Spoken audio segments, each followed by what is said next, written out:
સ્વાગત છે તમારું। આજરોજ આપણે હળવદ તાલુકાની જે માથક તાલુકા પંચાયતની સીટ આવેલી છે ત્યાંના ભાજપના ઉમેદવાર સાથે આપણે ચર્ચા કરવાની છે। જે બેઠક અગાઉની ટર્મમાં ભાજપ જ જીતું હતું અને તેમાં કારડીયા રાજપૂત સમાજમાંથી બકુબેન નાનુભાઈ પઢિયાર ચૂંટણી જીત્યા હતા અને 2.5 વર્ષ માટે તાલુકા પંચાયતના પ્રમુખ પણ રહી ચૂક્યા છે। આ વખતે આ ટિકિટ માથક ગામમાં આપવામાં આવી છે। ગઈ વખતે સુંદરી ગામમાં આપવામાં આવી હતી। આ સીટ ઉપર 2 જ ગામ આવેલા છે, માથક અને સુંદરી ભવાની। હાલ અત્યારે આપણે હળવદ તાલુકાના માથક ગામે છીએ, જ્યાં ઉમેદવારના પપ્પા છે રાજભા ટાક। આપણે તેમની સાથે ચર્ચા કરીશું। પહેલાં તમારો પરિચય આપો। મારું નામ રાજભા ટાંક, ગામ માથક, અને છેલ્લા 10 વર્ષથી ભાજપ સાથે જોડાયેલો છું। સક્રિય કાર્યકર છું, સામાજિક આગેવાન છું, અને ભાજપે મને આખેલ તક આપી છે। બોલો। હવે તમે એવો કયો મુદ્દો છે કે લોકો તમને મત આપશે? એક તો અમારી આ જિલ્લા પંચાયતમાં જે આ બાજુના 11 ગામ, એમાં કંઈક ચરડવા જિલ્લા પંચાયતના 2-4 ગામ આવે, એમાં ઘણા વર્ષોથી પાણીનો પ્રશ્ન હતો, નર્મદાનો।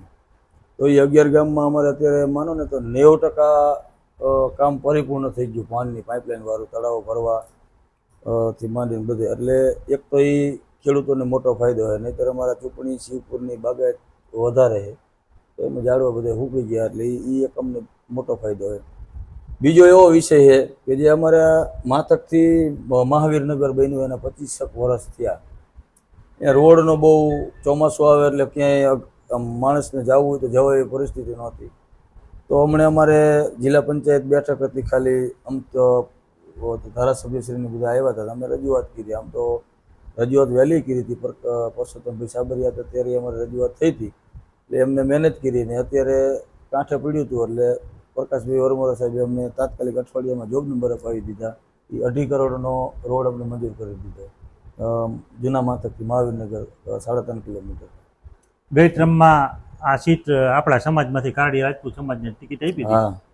કેટલા મતે જીતા હતા અંદાજે? અંદાજે કંઈક 650 કે 700 મતની લીડ હતી અમારે માથક તાલુકા પંચાયતની, બકુબેન નાનુભાઈ પઢિયાર। ત્યારે ભાજપ, કોંગ્રેસ, આમ આદમી પાર્ટી હતી? ત્રણેય ના, ત્રણેય હતી। ત્રણેય હતી? ત્રણેય ત્રિપક્ષીય જંગ જ હતો ઓલી વખતે, અને આ વખતે ત્રિપક્ષીય જંગ? આ વખતે ત્રિપક્ષીય જંગ। ઓલી વખતે કાળિયા રાજપૂત સમાજ જ ત્રણેય હતા, અને આ વખતે ત્રણેય એક જ સમાજ છે। શું લોકોને શું અપીલ કરશો તમે, મતદારોને? મતદારોને તો આપણે શું કહીએ, અમે એમ કહીએ કે ભાઈ ભાજપ તરફી હાલો, અને ભાજપ અત્યારે ઠેઠ લગીની આખી કડી એમની છે, પેનલ આખી એમની છે, તો કોઈ પણ માણસને કંઈ કામ હશે તો ભાજપ કરી શકવાનું છે, કર્યા છે, અને હજી આગળ જે કંઈ થશે તો એ ભાજપ થકી થવાનું છે। તો મતદારોને અમે એમ કહીએ કે ભાઈ ભાજપ તરફી હાલો, અને અમારા લાયક કંઈ પણ કામ હોય તો અમે ઊભા પગે પબ્લિકની વચ્ચે રહેવાવાળા માણસો હોઈએ, અમે ઊભા રહીશું એમ। કોઈ નાનો મોટો પ્રશ્ન હોય કે આ તે કે અમારાથી બનતી મહેનત પબ્લિકને કરશું એમ। આભાર।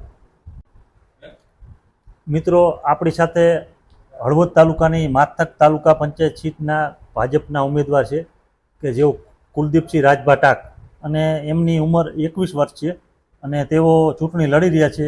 આ વખતે તાલુકા પંચાયતની સીટમાં સૌથી નાના ઉમેદવાર હોય તેવું લાગે છે આપણને। આપણે તેમની સાથે ચર્ચા કરીશું। તમારો પહેલાં પૂરો પરિચય આપો।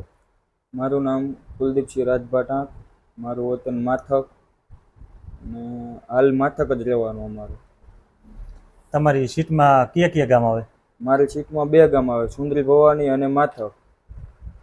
તમે લોકોના પાસેથી મત લેવાના હો, લોકોને શું અપીલ કરશો?